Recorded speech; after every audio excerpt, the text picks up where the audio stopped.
నమస్కారం శ్రోతలందరికీ. 'హేతువాదుల భాగవతం' అనే ఇంటర్నెట్ ధారావాహికానికి మీ అందరికీ మళ్ళీ సుస్వాగతం. నా పేరు గులుకోట కమలాకర్. ఈ 36 ఘట్టంతో మనం 6 రోజు ప్రారంభిస్తున్నాం.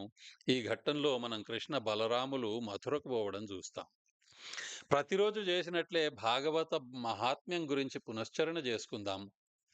భాగవతం చదవడం వల్ల 3 లాభాలైతాయని మనం చెప్పుకున్నాం. మొదటిది జీవితాన్ని సార్థకం చేసుకునేందుకు ఇదెంతో ఉపయోగపడుతది అని జెప్పాము. ఎందుకంటే దీంట్లో మనకు సాంఖ్య యోగం, భక్తి యోగం, కర్మయోగం లాంటి సందేశాలు, తర్వాత మనకున్న ప్రేమ, అది తల్లిదండ్రుల ప్రేమైనా, స్నేహితుల ప్రేమైనా, శృంగారపరమైన ప్రేమైనా అన్నిటిని దేవుని వైపు కేంద్రీకరించండి అన్నటువంటి సందేశం గాని, ఇట్లాంటి సందేశాలన్నీ మనకు దొరుకుతాయి గాబట్టి దాంతో జీవితాన్ని ఎంతో సార్థకం జేసుకోవచ్చు. ఇక రెండో ఉపయోగం ఏంది అంటే సాంస్కృతిక అక్షరాస్యత అన్నాం. ఇంతవరకు ఎన్నో ఉదాహరణలు జూసాం. మన చుట్టూ ఉన్న సంస్కృతిలో ఉన్న పాటలు, పద్యాలు, శిల్పకళలు, తర్వాత పెయింటింగ్‌లు ఇవన్నీ గూడా భాగవతం మీద ఆధారపడి ఎంత ఉన్నాయో చూశాము. ఇక చివరగా ముగ్ధ మనోహరమైన కవిత్వాన్ని అనుభవించవచ్చు అని అనుకున్నాము. దాంట్లో ఎన్నో ఉదాహరణలు చూశాము. ఆ కవిత్వం మనం ముఖ్యంగా ఆంధ్ర భాగవతం నుంచి చూస్తున్నాం. దీన్నే మన ప్రధాన మూలంగా తీసుకొని. భాగవతాన్ని వేదవ్యాసుడు క్రీస్తు పూర్వం 500 ప్రాంతంలో సంస్కృతంలో రచిస్తే, దాన్ని బమ్మెర పోతన 15వ శతాబ్దంలో తెలుగులోకి అనువదించాడు. కానీ దాన్ని మనం స్కందం స్కందంగా గాకుండా ఒక కథలాగా పునర్వ్యవస్థీకరించి చూస్తున్నాము. ఆ కథ మొదట్లోపల సూతుడు ప్రసంగం చేస్తున్నాడు నైమిషారణ్యంలో శౌనకాది మునులకు. ఆ ప్రసంగంలో సూత మహర్షి పరీక్షిన్ మహారాజుకు, శుక మహర్షికి జరిగిన 7 రోజుల సంభాషణ, సప్తాహ సంభాషణను వివరించాడు. ఆ సంభాషణ లోపల వేర్వేరు సంవాదాలు గూడా ఉన్నాయి. అయితే శుకుడు పరీక్షిత్తుతో చెప్పిన మాటేందంటే, "గతంలో నీ భౌతిక కాయాన్ని కృష్ణుడు రక్షించాడు. అశ్వత్థామ అనే ఒకతను నీ తల్లికి గర్భస్రావం కలిగించాలనుకుంటే దాని నుంచి నిన్ను రక్షించాడు కృష్ణుడు. కానీ అదే కృష్ణుని కథ ఇప్పుడు నువ్వు నేర్చుకుంటే 7 రోజుల లోపల నీకు మృత్యువున్నది అని తెలిసిన ఈ కాలం లోపల నీ ఆత్మను ఆ కథ రక్షించగలదు. నీకు మోక్షం లభిస్తుంది" అని జెప్పి శుక మహర్షి చెప్పాడు. కానీ కృష్ణుని కథ అంటే కేవలం ఒక్క పుట్టుక నుంచి ఒక్క మరణం వరకు గాదు. ఆయన కోటానుకోట్ల అవతారాలెత్తాడు. ఆ అవతారాల గురించి గూడా నేర్చుకోవాలి అని జెప్పారు.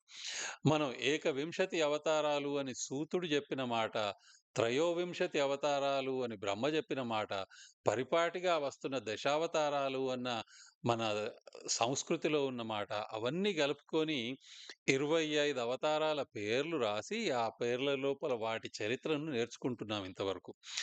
మొట్టమొదట కొన్ని అవతారాలను సంక్షిప్తంగా నేర్చుకున్నాం. ముల్లోకాల ఆర్తిని మాపిన సుయజ్ఞుడు, భూమిని మచ్చిక చేసిన పృథు చక్రవర్తి, సాంఖ్యయోగం నేర్పిన కపిల మహర్షి, మనకు సంగీత శాస్త్రం నేర్పిన నారద మహర్షి, వైద్య శాస్త్రం నేర్పిన ధన్వంతరి, తర్వాత భక్తి యోగం గురించి నేర్పిన కౌమారులు, తర్వాత వేదాలను సంకలనం చేసిన వేదవ్యాసుడు, వీళ్ళందరినీ అవతారాలుగా మనం నేర్చుకున్నాం.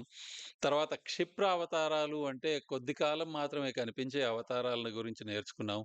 హిరణ్యాక్షుణ్ణి చంపిన వరాహ అవతారం, హిరణ్యకశిపుని చంపిన నరసింహావతారం, గజేంద్రుణ్ణి కాపాడిన ఆదిమూల అవతారం, సాగర మథనంలో సహాయం చేసిన కూర్మ మోహిని అవతారాలు కూడా మనం చూశాము. తర్వాత నాలుగో రోజు ముగ్గురు రాములు అని మూడో రోజు ఖగోళ పురాణం అని ధృవతార గురించి, ధృవ అవతారం గురించి నేర్చుకున్నాం. అదేవిధంగా మత్స్యావతారం మనకు ప్రళయంలో సహాయం చేసిన మత్స్యావతారం, బలి చక్రవర్తిని అణిచిన వామనావతారం గురించి కూడా నేర్చుకున్నాం. తర్వాత నాలుగో రోజు ముగ్గురు రాములు అని శ్రీరాముని గురించి, పరశురాముని గురించి, తర్వాత బలరామ జననం గురించి నేర్చుకున్నాము. అదే నాలుగో రోజు చివరన శ్రీకృష్ణ జననం గూడా నేర్చుకున్నాం. నిన్న ఐదో రోజు కృష్ణ బలరాముల బాల్యం గురించి నేర్చుకున్నాం. ఇవాళ ఆరో రోజు ఈనాడు కృష్ణుని యవ్వనం గురించి నేర్చుకోబోతున్నాం. ఇంతవరకు జరిగిన కృష్ణుని కథ చూస్తే, కంసుడు దేవకికి అన్న, దేవకి కృష్ణుని తల్లి. అయితే దేవకికి పుట్టిన 8దో కొడుకు తనను చంపుతాడు అని ఒక అశరీరవాణి కంసునికి జెప్పింది. దాన్ని నమ్మి కంసుడు దేవకి, వసుదేవులను చెరసాల్లో వేశాడు.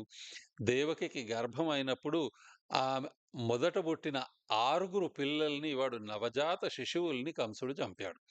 తర్వాత ఏడోసారి దేవకి గర్భవతి అయినప్పుడు ఆ గర్భాన్ని దుర్గా భవాని యోగమాయగా వచ్చి రోహిణి గర్భంలోకి మార్చింది. ఆ ఏడో గర్భం నుంచే బలరాముడు పుట్టాడు. తర్వాత ఎనిమిదోసారి దేవకి గర్భవతి అయినప్పుడు శ్రీకృష్ణుడు జన్మించాడు. పుట్టగానే కృష్ణుడిని గోకులం తీసుకుపోయి వసుదేవుడు యశోదమ్మ ఒళ్ళో పెట్టి, యశోదమ్మ కన్నా నవజీ న నిర్జీవన ఆహ్, ఆడపిల్లను తీసుకువచ్చి చెరసాలలో పెట్టాడు. ఆ తర్వాత కృష్ణ బలరాములు గోకులంలో, ఆ తర్వాత బృందావనంలో పెరిగారు. కృష్ణ బలరాములంటే ఊళ్ళో ఉన్న వాళ్ళందరికీ ఇష్టం. యశోద, రోహిణి, ఇతర స్త్రీలు వాళ్ళు మాతృమూర్తులుగా వాళ్ళను ప్రేమించారు. నందుడు తర్వాత ఇతరు పురుషులున్నారు అంటే వాళ్ళు పితృమూర్తులుగా ప్రేమించారు. గోపాల బాలకులు స్నేహితులుగా ప్రేమించారు. తర్వాత గోపికలకు కృష్ణునితో ఎంతో ప్రత్యేకమైన సంబంధం ఉన్నది. దాన్ని మనం మధుర భక్తి అని దాని గురించి ఎంతో మనం చర్చించాము. ఆ తర్వాత కృష్ణ బలరాములు ఎన్నో దైవికమైన అద్భుత కార్యాలు చేశారు. ఎందరో అసురుల్ని సంహరించారు. కాళీయ మర్దనం, గోవర్ధనం ఎత్తడం, కార్చిచ్చును మింగడం ఇట్లాంటివి ఎన్నో అద్భుత కార్యాలు చేశారు గనుక కృష్ణుడు అవతార పురుషుడు అని చెప్పి బృందావనంలో ఉన్న ప్రజలు గొంతెత్తి చాటుకుంటున్నారు. అది జూసి, అది విన్న కంసునికి అబ్బో! ఈ కృష్ణుడే నా శత్రువు. దేవకికి పుట్టిన ఎనిమిదో కొడుకు వీడే అన్న నమ్మకం రోజు రోజుకు అంతకంతకు పెరుగుతున్నది. అందుకే కృష్ణుణ్ణి ఎలాగైనా వాడు వచ్చి నన్ను చంపే ముందు నేనే వాడిని చంపుతా అని చెప్పి కృష్ణుణ్ణి చంపేందుకు ఇంకొంతమంది రాక్షసులను కంసుడు బృందావనానికి పంపించాడు. కానీ మునుపటిలాగానే వచ్చిన అసురులందరూ గూడా చనిపోయినారు. కృష్ణుడో, బలరాముడో వాళ్ళను సంహరించారు. ఒక్కడు అఘాసురుడు అని వచ్చాడు. ఇంతకుముందు మనం జూసిన బకాసురుని సోదరుడు వీడు. వీడు కొండ చిలువ రూపంలో వస్తే వాణ్ణి చీల్చి కృష్ణుడు సంహరించాడు. తర్వాత అరిష్టుడు అనే ఇంకో అసురుడు ఎద్దు వేషంలో వచ్చాడు కనుక అతన్ని వృషభాసురుడు అంటారు. అతన్ని గూడా కృష్ణుడు సంహరించాడు. తర్వాత చివరగా ఆఖరుగా కంసుడు పంపిన అసురుని పేరు కేశి. వానికి పెద్ద పెద్ద వెంట్రుకలుంటాయట. అందుకోసం వాడిని కేశి అంటారు. వాణ్ణి గూడా కృష్ణుడు సంహరించాడు. తర్వాత ఈ మధ్యనే ఇంకొక అసురుడిని కంసుడు పంపించాడు. వాడు గాడిద రూపంలో వచ్చాడు గనుక వాణ్ణి ధేనుకాసురుడు అంటారు. ఆ ధేనుకాసురుడిని బలరాముడు వధించాడు. అయితే ఇవన్నీ జూసిన తర్వాత ఇగ కంసునికి చింత పట్టుకున్నది. కృష్ణుని బలం, బలరాముని బలం అంతకంతకు పెరుగుతున్నది. ఇహ సమయం ఇప్పటికే మించిపోయింది గావచ్చు. కానీ మించిపోక ముందే ఎలాగో ఒకలాగా వాళ్ళని చంపాలి అని జెప్పి జూస్తున్నాడు. బృందావనం లోపల వాళ్ళని చంపుడు అంటేనేమో అసాధ్యం అయిపోతున్నది. అదొక దుర్గంలాగా ఉన్నది. వాళ్ళకక్కడ ఎంతో స్థానబలం ఉన్నది. ఎందుకంటే తను పంపిన అసురులందరూ అక్కడికి పోయి చస్తున్నారు గదా! అయితే ఎలాగో ఒకలాగా ఆ బలరామకృష్ణులను మథురకు తీసుకువస్తే ఇక్కడ కంసుడికి స్థానబలం ఉన్నది. ఇక్కడికి తీసుకువస్తే వాళ్ళని చంపచ్చు అనుకున్నాడు. అనుకోని తన స్థాన బలంతో మథురలో ఒక వ్యూహం రచించాడు. వాళ్ళనిక్కడికి తీసుకువస్తే 3 విధాలైన దాడి వాళ్ళ మీద జేయవచ్చు. వాళ్లకు 3 విధాలైన అపాయాలను చూపించవచ్చు అనుకున్నాడు. మొట్టమొదటిదేమో ఒక మత్తమాతంగం. యుద్ధాల్లో ఉపయోగపడే ఏనుగు ఇది. దాని పేరు కువలయా పీడం. కాబట్టి ఆ కువలయా పీడంతోని కృష్ణ బలరాములను ఆహ్, దా వాళ్ళ మీద ఏనుగుని నడిపించి చంపవచ్చు అని అనుకున్నాడు. అది మొదటి దాడి. సరే దాన్నెట్లాగో వాళ్ళు దాన్నెట్లాగో తప్పించుకొని ముందుకు వచ్చారు అంటే, ఒక మల్ల యుద్ధం వాళ్ళ కోసమని ఏర్పాటు జేశాడు. ఆ మల్ల యుద్ధంలో చాణూర ముష్టికులు అని ఇద్దరు మల్ల యోధుల్ని తీసుకొని, ఆ పిల్లలతోని మీరిద్దరు ముష్టి యుద్ధం జేయండిరా! వాళ్ళని చంపుండి మల్ల యుద్ధం లోపల అని జెప్పి వీళ్ళకి ఆజ్ఞ ఇచ్చాడు కంసుడు. అది రెండో దాడి. ఆ రెండిటిని గూడా తప్పించుకొని వస్తే, స్వయంగా కంసుడే అక్కడ ఉంటాడు. తన సైన్యంతో కలిసి కృష్ణ బలరాముల మీద దాడి జేసి వాళ్ళని చంపుతాడు. ఇది 3 విధాల దాడి. ఈ వ్యూహం కంసుడు రచించి పెట్టుకున్నాడు మథురలో. ఇహ మిగిలిందేమున్నది? వాళ్ళను మథురకు తీసుకువచ్చుడే. మరి మథురకు వాళ్ళెందుకు వస్తారు? వాళ్ళని తీసుకువచ్చేందుకు ఏదో ఓ కారణం, ఒక కుంటి సాకు గావాలి గదా! కనుక ధనుర్యాగము అని జెప్పి ఏదో యాగం జేస్తున్నా అన్నట్టు కంసుడు జెప్పాడనమాట. అట్లా జెప్పి ఒక తగిన రాయబారిని తీసుకున్నాడు. ఈ అసురులను పంపించి వాళ్ళని ఈడ్చుకురండిరా అంటే వాళ్ళంలాగు చస్తారు.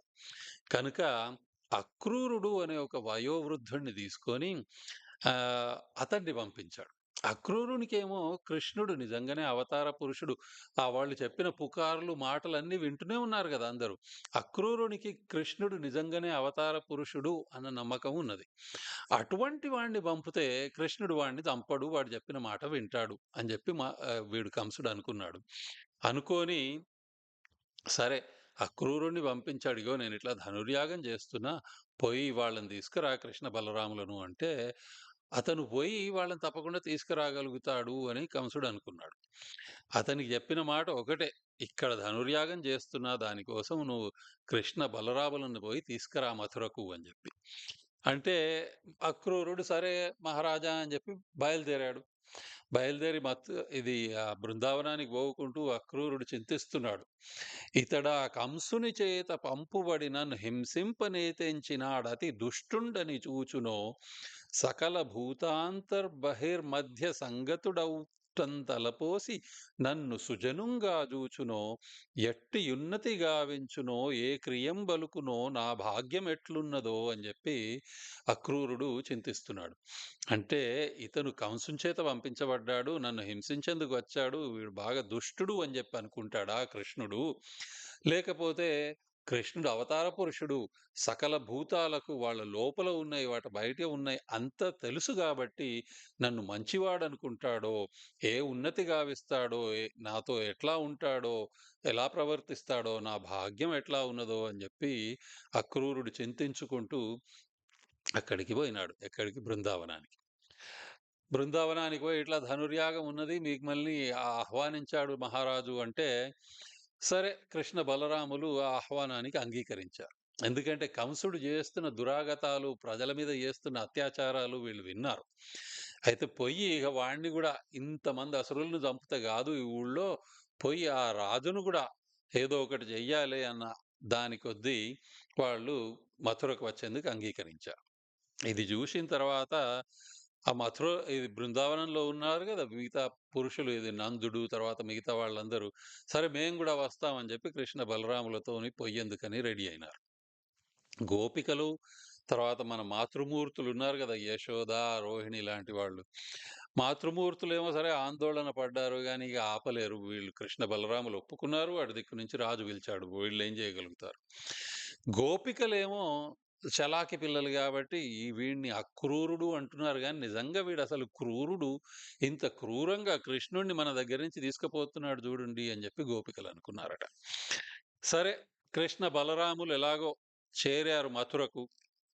అక్రూరుడు ఆ సమయంలో వాళ్ళను మా ఇంటికి రండి, మా ఇంట్లో ఉండండి అని ఆహ్వానిస్తాడు. అయితే కృష్ణుడు లేదు లేదు, ఇప్పుడు నువ్వు కంసునికి సేవకునివి. నీ దగ్గరికి వచ్చి మేము ఉండడం ఇప్పుడు సబబు గాదు. ప్రజలకు శత్రువు, క్రూరుడు అయిన ఆ కంసుడు హతమైనాంక వచ్చి మీ ఇంట్లో ఉంటాం అని కృష్ణుడు వాగ్దానం చేశాడు. మరి కంసుని దాడి, వాని దుష్ట పన్నాగాలు, ఆ 3 రకాలైన దాడి వీళ్ళ కోసం కృష్ణ బలరాముల కోసం అక్కడ ఎదురు చూస్తున్నాయి గదా! వాటి నుంచి వాళ్ళెలా తప్పించుకున్నారు? దాని గురించి మనం ముందరి ఘట్టంలో చూద్దాం. తప్పకుండా వినండి. ఇంతవరకు విన్నందుకు ఎంతో ధన్యవాదాలు. నమస్కారం.